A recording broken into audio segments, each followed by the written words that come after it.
Hello friends, welcome back to Undoubted Business, your doubt clearing platform।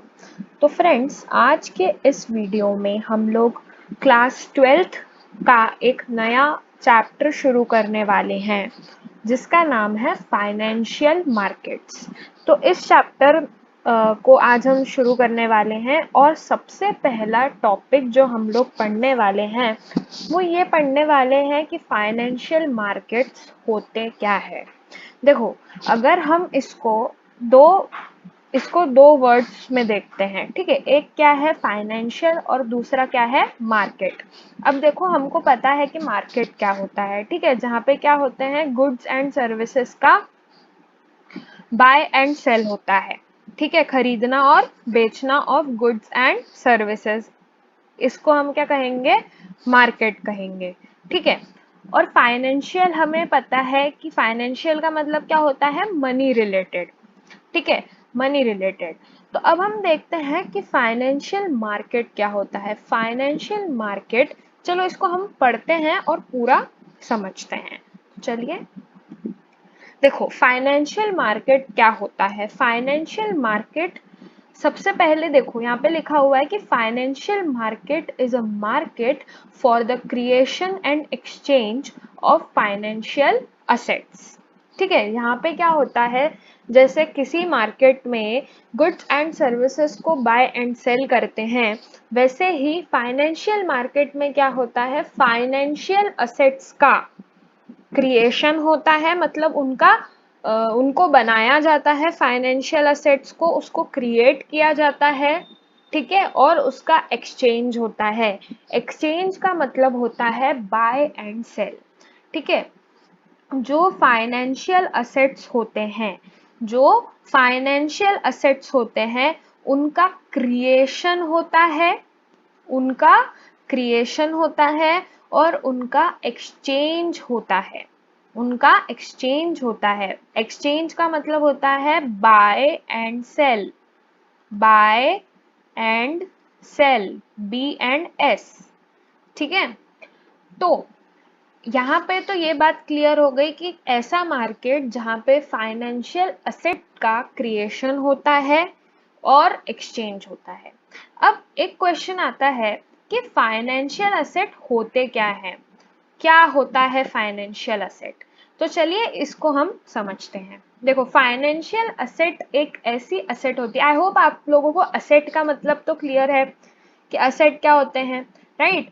तो अब financial asset एक ऐसी asset होती है जिसका physical existence, physical tangible existence नहीं होता, मतलब हम उसे फिजिकली देख नहीं सकते, जैसे हम मशीनरी को देखते हैं, जैसे हम बिल्डिंग को देखते हैं, जैसे या हम कोई दूसरे असेट को देखते हैं। लेकिन फाइनेंशियल असेट को हम फिजिकली देख नहीं सकते। टेंजिबल का मतलब क्या होता है दोस्तों, टेंजिबल का मतलब होता है कि ना उसे हम देख सकते हैं और ना उसे हम टच करके देख सकते हैं, फील कर सकते हैं, ठीक है। तो फाइनेंशियल असेट ऐसी असेट होती है जिनका फिजिकल एग्जिस्टेंस नहीं होता है, हम उसे टच करके नहीं देख सकते कि भाई ये एक असेट हमारे पास अवेलेबल है, ठीक है। लेकिन इसमें एक स्पेशल क्वालिटी, स्पेशल फीचर क्या होता है कि ये जो फाइनेंशियल एसेट होते हैं ना दोस्तों, इसकी एक अपनी वैल्यू होती है। ये बहुत ही ज़्यादा इम्पॉर्टेंट है फाइनेंशियल एसेट कि भाई ये एक इम्पॉर्टेंट फीचर है कि इसकी अपनी एक वैल्यू होती है, मतलब ये अपने आप में एक वैल्यू लेके चलता है। और वो कैसी रहती है दोस्तों, जनरली वैल्यू वो मॉनेटरी टर्म्स में होती है। कैसी होती है, मॉनेटरी टर्म्स में, इसीलिए तो इसे हम फाइनेंशियल असेट बोलते हैं, ठीक है। आई होप आपको क्लियर हो रहा होगा कि फाइनेंशियल असेट क्या होता है, ठीक है। These are the financial instruments या फिर सिक्योरिटीज। जैसे आपने सुना होगा कि शेयर मार्केट के बारे में सुना होगा, जहाँ पे कंपनीज क्या करती हैं शेयर मार्केट में, एक रिकॉग्नाइज्ड स्टॉक एक्सचेंज पे, एनएससी या बीएससी जो इंडिया में चलता है, वहाँ पे क्या करती है कंपनीज, अपने जो फाइनेंशियल इंस्ट्रूमेंट्स हैं उसको, जो फाइनेंशियल सिक्योरिटीज हैं, जो शेयर्स है कंपनी के, उसको क्या करती है, लिस्ट कर देती है स्टॉक एक्सचेंज पे। और फिर शेयर मार्केट में क्या होता है, शेयर्स का बाय एंड सेल होता है। तो शेयर्स क्या हो गए दोस्तों, शेयर्स क्या हो गए, शेयर्स एक फाइनेंशियल इंस्ट्रूमेंट हो गया, एक सिक्योरिटी हो गई, फाइनेंशियल सिक्योरिटी, जिससे कंपनी क्या करती है, अपने लिए फंड रेस करती है, अपने लिए कैपिटल इकट्ठा करती है। वैसे ही आपने बैंक लोन्स के बारे में सुना होगा, बैंक्स भी क्या करती हैं, लोन्स प्रोवाइड करती है, या फिर पब्लिक से हम लोग पैसा इकट्ठा करते हैं, क्राउड फंडिंग या वॉटेवर, मतलब पब्लिक डिपॉजिट्स होते हैं। ठीक है, बहुत सारे अलग अलग टाइप के जो फाइनेंशियल फंड लेने के जो अलग अलग तरीके हैं, बहुत सारे होते हैं, जहां से कंपनी क्या करती है या कोई भी बिजनेस क्या करता है, पैसा इकट्ठा करता है। ठीक है, तो आई होप आपको फाइनेंशियल असेट क्या होता है वो क्लियर हो गया होगा। चलिए अब हमारे फाइनेंशियल मार्केट के डिस्कशन पे वापस आते हैं। तो फाइनेंशियल मार्केट एक ऐसा मार्केट है जहां पे फाइनेंशियल असेट्स का क्या होता है, क्रिएशन होता है, और क्या होता है, एक्सचेंज होता है। ठीक है, अब बात ये आती है कि भाई फाइनेंशियल मार्केट में क्रिएशन और एक्सचेंज तो हो रहा है फाइनेंशियल असेट का, लेकिन लेकिन बात ये आती है कि अब ये फाइनेंशियल असेट्स जो है, इसका इसकी जरूरत किसको है और किस तरह से जो फाइनेंस, मतलब ये जो पैसा है ये कैसे आता है। ठीक है, ये जो पैसा है ये बिजनेस को लगता है, बिजनेस को उन पैसों की जरूरत होती है, ठीक है, जिससे वो अपना बिजनेस रन कर सके। लेकिन ये जो पैसा है ये बेसिकली आता कहाँ से है, हम बोलते हैं कि ये जो बिजनेस पैसा उठाती है ये पब्लिक से उठाती है, लेकिन लेकिन लेकिन पब्लिक क्या करती है उन पैसों का, अब कैसे काम होता है, हम फाइनेंशियल मार्केट में ये देखते हैं। देखो फाइनेंशियल मार्केट क्या है, एक लिंक का काम करती है। ठीक है, फाइनेंशियल मार्केट एक लिंक का काम करती है, और वो लिंक किस में बिठाती है दोस्तों, और ये जो लिंक है दोस्तों, ये जो लिंक है ये सरप्लस और डेफिसिट यूनिट्स में होती है। फाइनेंशियल मार्केट एक लिंक है जो कि सरप्लस और डेफिसिट यूनिट्स के बीच होती है, and bring together the borrowers and lenders. ठीक है, और जिनको पैसों की जरूरत है और जो उनको पैसा दे सकते हैं वो उनको एक साथ लेके आता है। वो कौन सा मार्केट होता है दोस्तों, फाइनेंशियल मार्केट होता है।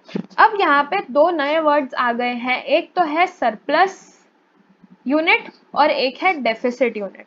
जब मैं सरप्लस यूनिट की बात करती हूँ तो बिजनेस में जो सरप्लस यूनिट होते हैं वो होते हैं इन्वेस्टर्स। आपने सुना होगा ना कि बहुत सारे लोग जो हैं इन्वेस्ट करते हैं बिजनेसेस में, है ना। तो जो सरप्लस यूनिट है, सरप्लस का मतलब क्या होता है दोस्तों, एक्स्ट्रा, है ना, कुछ जिनके पास मनी है, जिनके पास फंड्स अवेलेबल है। तो यहाँ पर फाइनेंशियल मार्केट में उनको हम क्या बोलते हैं दोस्तों, इन्वेस्टर बोलते हैं। ठीक है, और डेफिसिट यूनिट का मतलब होता है वो बिजनेसेस जिनको इस इन्वेस्टर के इन्वेस्टमेंट की रिक्वायरमेंट होती है। ठीक है, तो ये दो वर्ड्स हैं। अब ये फाइनेंशियल मार्केट जो है वो ये काम करता है कि इस सरप्लस यूनिट को, मतलब इन्वेस्टर को, और डेफिसिट यूनिट मतलब बिजनेसेस को एक साथ लाता है, जहां से बिजनेसेस अपना जो फंड है वो रेज कर सकते हैं। ठीक है, इस फाइनेंशियल मार्केट में। चलिए अब थोड़ा सा इसे और क्लियरली समझते हैं। फाइनेंशियल एसेट हमने देखा कि क्या होता है, ठीक है, आई होप आपको क्लियर हुआ होगा। अब फाइनेंशियल सिस्टम को समझते हैं। देखिए क्या होता है, हमने जो भी बात की थी ना कि इन्वेस्टर होता है, हम फाइनेंशियल सिस्टम में उसको नाम दे देते हैं हाउस होल्ड का। ठीक मतलब हाउस होल्ड मैंने आपको बताया ना भी सरप्लस यूनिट होता है ना, जो सरप्लस यूनिट होता है उसको हम बोलते हैं हाउस होल्ड। ठीक है, इसको क्या बोलेंगे, सरप्लस यूनिट। हाउस होल्ड को हम बोलेंगे सरप्लस यूनिट, जिनके पास क्या है, फंड्स अवेलेबल है, जिनके पास फंड्स अवेलेबल है। अब ये जो सरप्लस यूनिट है, ये जो इन्वेस्टर्स हैं, ये क्या करते हैं, या तो अपना जो फंड है, अपना जो पैसा है, या तो ये बैंक में क्या करते हैं, सेव करके रखते हैं, डिपॉजिट करके रखते हैं बैंक में, या तो फिर ये लोग क्या करते हैं, फाइनेंशियल मार्केट में लगा देते हैं। फाइनेंशियल मार्केट में मतलब कि फाइनेंशियल सिक्योरिटीज को, इंस्ट्रूमेंट्स को खरीदने के लिए फाइनेंशियल मार्केट में पैसा लगा देते हैं। ठीक है, आई होप आपको फर्स्ट पोर्शन क्लियर हुआ होगा फाइनेंशियल सिस्टम का, कि जो हाउस होल्ड होते हैं, जो सरप्लस यूनिट होते हैं, जिनके पास फंड्स है, जिनके पास पैसा अवेलेबल होता है, वो सरप्लस यूनिट क्या करते हैं, या तो बैंक में सेविंग कर लेते हैं, ओके, या तो फिर फाइनेंशियल मार्केट में इन्वेस्ट करते हैं। काय के लिए इन्वेस्ट करते हैं, ताकि वो फाइनेंशियल सिक्योरिटीज जो इंस्ट्रूमेंट्स है उसको परचेस कर सके। तो इस तरह से जो पैसा है, या तो वो बैंक में जाएगा या फिर फाइनेंशियल मार्केट में जाएगा। तो सरप्लस यूनिट ने जो पैसा है या तो बैंक में रख दिया है या फिर फाइनेंशियल मार्केट में लगा दिया है। अब आती है बात डेफिसिट यूनिट की, है ना। अब आती है बात दोस्तों डेफिसिट यूनिट की। अब डेफिसिट यूनिट कौन सा होगा, बिजनेस होगा। जनरली बिजनेसेस को जो है फंड्स की रिक्वायरमेंट होती है, फाइनेंस की रिक्वायरमेंट होती है, तो जो हमारा डीयू है, डीयू मतलब डेफिसिट यूनिट है, वो क्या होगा, बिजनेस। अब भाई सपोज करो कोई बिजनेस है, उसको रिक्वायरमेंट है पैसे की, ठीक है, अब क्या होगा, वो जो डेफिसिट यूनिट है जिसको इन्वेस्टमेंट की रिक्वायरमेंट है, या तो वो जाएगा किसके पास, बैंक के पास, कि भाई मेरे को लोन दे दो, ठीक है, या फिर वो जाएगा फाइनेंशियल मार्केट में, जहां पर उसने अपनी इंस्ट्रूमेंट जो है, फाइनेंशियल इंस्ट्रूमेंट उसको लिस्ट करके रखा हुआ है, फाइनेंशियल मार्केट में उसकी सिक्योरिटीज अवेलेबल है, ठीक है। अब ये जो वो पैसा है, या तो वो बैंक से उठाएगा एज अ लोन, ओके, या फिर वो फाइनेंशियल मार्केट में जो है वो पैसा, मतलब वहां से वो पैसा उठाएगा। आई होप आपको ये पूरा फाइनेंशियल सिस्टम क्लियर हो गया होगा। ये वाला साइड वाला पोर्शन बिजनेसेस का, डेफिसिट यूनिट का पोर्शन भी क्लियर है, कि अब जो पैसा सरप्लस यूनिट ने या तो बैंक में रखा है या फिर फाइनेंशियल मार्केट में लगाया है, ठीक है, अब वो जो डेफिसिट यूनिट है, जो बिजनेसेस है जिनको इन्वेस्टमेंट की रिक्वायरमेंट है, वो क्या करेगी, वो या तो ये पैसा, है ना, या तो ये पैसा फाइनेंशियल मार्केट से उठाएगी, या तो फिर वो बैंक से लोन के लिए रिक्वेस्ट करेगी। तो इस तरह से अगर मैं बोलूं कि ये जो फाइनेंशियल सिस्टम है, इसमें जो ये पूरा फंड है, ये जो पैसा है, ये पूरा सर्कुलेट हो रहा है, ये पूरा सर्कुलेट हो रहा है, क्योंकि जो बिजनेस है, ये जो पैसा उठा रही है, ये बेसिकली उन हाउस होल्ड्स का है जिन्होंने कहीं या तो सेविंग कर रखी है या फिर फाइनेंशियल मार्केट में पैसा लगाया है।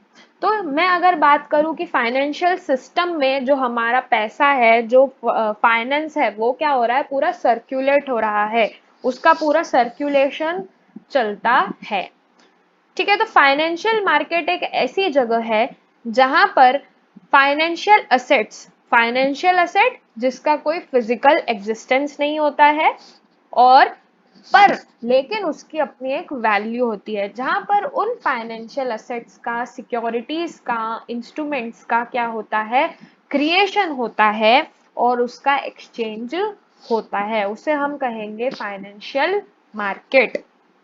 और फाइनेंशियल सिस्टम में जो ये पैसा है, इस तरह से जो मैंने अभी आपको समझाया था, वैसे ये पूरा सर्कुलेशन चलता रहता है।